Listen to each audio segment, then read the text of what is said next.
আসসালামু আলাইকুম। প্রিয় এসএসসি 2026 সালের শিক্ষার্থী বন্ধুরা, তোমরা কেমন আছো? আশা করি তোমরা খুবই ভালো আছো। এই ভিডিওতে কৃষি শিক্ষা 2 সাজেশন নিয়ে আলোচনা করব। তো চলো আমরা শুরু করি। প্রথম সৃজনশীল রেখেছি আমরা সম্পূরক খাদ্য কি, মাছের খাবার গুণগত মান ভালো হওয়ার প্রয়োজন কেন, সম্পূরক খাদ্য নষ্ট হওয়ার কারণ গুলো উপস্থাপন করো, সঠিক খাদ্য সংরক্ষণ পদ্ধতি আলোচনা করো। প্রিয় শিক্ষার্থীরা, তোমরা সৃজনশীল লেখার সময় একটা জিনিস মনে রাখবে, তোমরা ধাপ বাই ধাপ বা হিংসাকার লেখার চেষ্টা করবা, তো সম্পূর্ণ মার্ক পাবা ইনশাল্লাহ।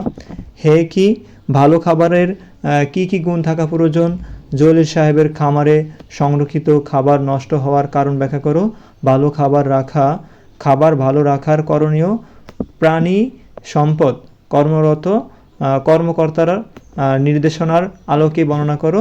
তারপরে ক নম্বর খাদ্য কি, সাইলেজ পদ্ধতিতে কিভাবে ঘাস সংরক্ষণ করা যায় ব্যাখ্যা করো। ওকে, তারপরে তোমরা পড়বা 4 নং, সুষম খাদ্য কাকে বলে, বিভিন্ন বয়সের মুরগি দৈনিক খাদ্য গ্রহণের পরিমাণ উল্লেখ করো, একটি সারি তৈরি করো। ঠিক আছে, তারপর দেখো এখানে কামাল সাহেবের হাঁস মুরগির সুষম খাদ্য তৈরি পদ্ধতি বর্ণনা করো। গণনা তোমরা পড়ে নিবে। রেশম কি, মুরগি রেশনের উপাদানগুলো কি কি বা উপাদানগুলোর নাম কি লেখো।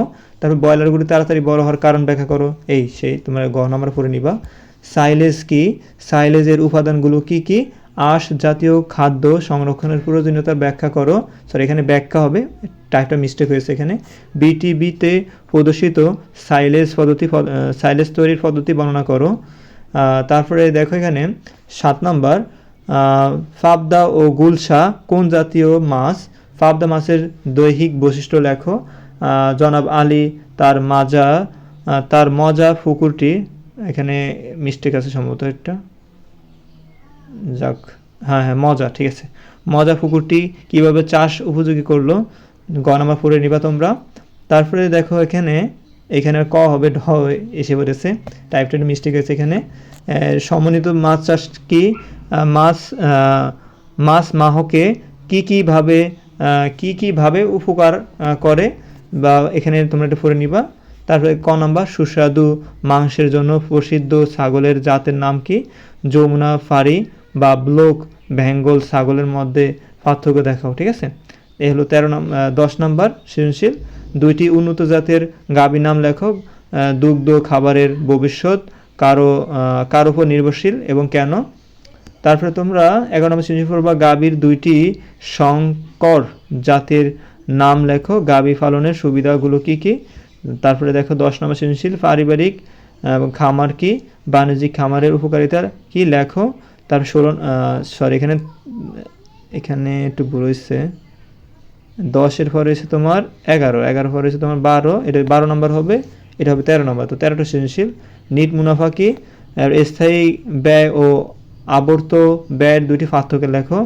এ হলো 13টা সৃজনশীল দিয়েছি। 13 সৃজনশীলের ভিতরে ইনশাআল্লাহ কমন পাবা ইনশাআল্লাহ।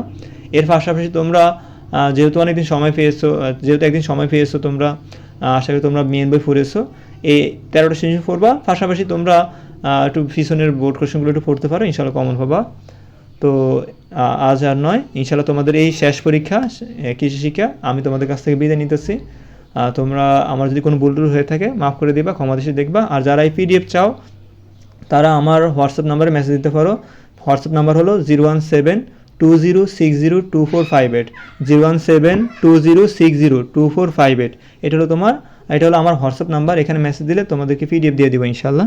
তো তোমরা ভালো থেকো, আর আমি তোমাদের জন্য দোয়া করি সবার জন্য পরীক্ষার রেজাল্ট আল্লাহ তাআলা সবার জন্য পরীক্ষার রেজাল্ট ভালো হয়, এই আল্লাহর কাছে দোয়া করি। তো আল্লাহ হাফেজ। তোমাদের সাথে আর দেখা হবে বা না হতে পারে, দেখা হবে ইনশাআল্লাহ অন্য সময়।